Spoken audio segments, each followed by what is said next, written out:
भगवान बुद्ध अक्सर अपने शिष्यों को शिक्षा प्रदान किया करते थे। एक दिन प्रातःकाल बहुत से भिक्षुक उनका प्रवचन सुनने के लिए बैठे थे। बुद्ध समय पर सभा में पहुँचे, पर आज शिष्य उन्हें देखकर चकित थे, क्योंकि आज पहली बार वे अपने हाथों में कुछ लेकर आए थे। करीब आने पर शिष्यों ने देखा कि उनके हाथ में एक रस्सी थी।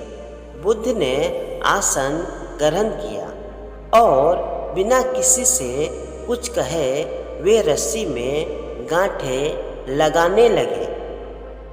वहाँ उपस्थित सभी लोग यह देख सोच रहे थे कि अब बुद्ध आगे क्या करेंगे। तभी बुद्ध ने सभी से एक प्रश्न किया। मैंने इस रस्सी में 3 गांठें लगा दी। तभी बुद्ध ने सभी से एक प्रश्न किया। मैंने इस रस्सी में 3 गांठें लगा दी है। अब मैं आपसे ये जानना चाहता हूँ कि क्या यह वही रस्सी है जो गांठें लगाने से पहले थी। एक शिष्य ने उत्तर में कहा, गुरुजी, इसका उत्तर देना थोड़ा कठिन है। ये वास्तव में हमारे देखने के तरीके पर निर्भर है।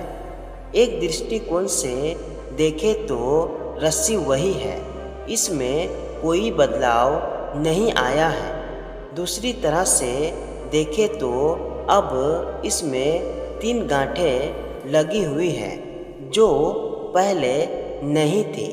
अंत इसे बदला हुआ कह सकते हैं।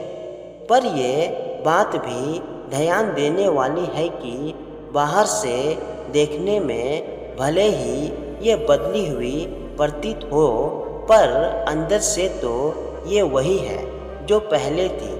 इसका बुनियादी स्वरूप नहीं बदला है। सत्य है, बुद्ध ने कहा, अब मैं इन गांठों को खोल देता हूँ। यह कहकर बुद्ध रस्सी के दोनों सिरों को एक दूसरे से दूर खींचने लगे। उन्होंने पूछा, तुम्हें क्या लगता है, इस प्रकार इन्हें खींचने से क्या मैं इन गांठों को खोल सकता हूँ?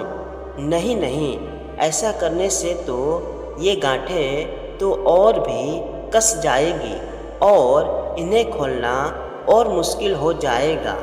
एक शिष्य ने शीघ्रता से उत्तर दिया। बुद्ध ने कहा, ठीक है, अब एक आखिरी प्रश्न, बताओ, इन गांठों को खोलने के लिए हमें क्या करना होगा? शिष्य बोला, इसके लिए हमें इन गांठों को गौर से देखना होगा ताकि हम जान सके कि इन्हें कैसे लगाया गया था और फिर हम इन्हें खोलने का प्रयास कर सकते हैं। मैं यही तो सुनना चाहता था। मूल प्रश्न यही है कि जिस समस्या में तुम फंसे हो, वास्तव में उसका कारण क्या है? बिना कारण जाने निवारण असंभव है। मैं देखता हूँ कि अधिकतर लोग बिना कारण जाने ही निवारण करना चाहते हैं। कोई मुझसे ये नहीं पूछता कि मुझे क्रोध क्यों आता है। लोग पूछते हैं कि मैं अपने क्रोध का अंत कैसे करूं। कोई यह प्रश्न नहीं करता कि मेरे अंदर अहंकार का बीज कहाँ से आया। लोग पूछते हैं कि मैं अपना अहंकार को कैसे खत्म करूं।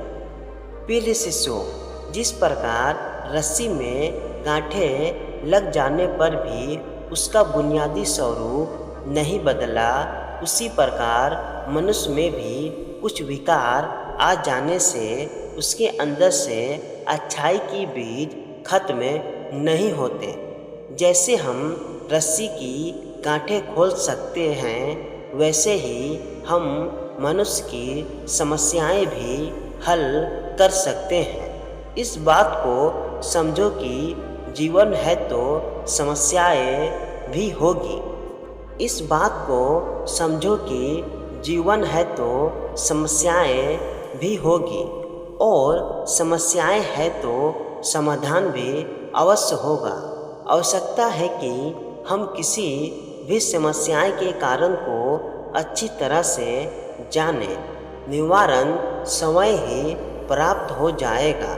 महात्मा बुद्ध ने अपनी बात पूरी की।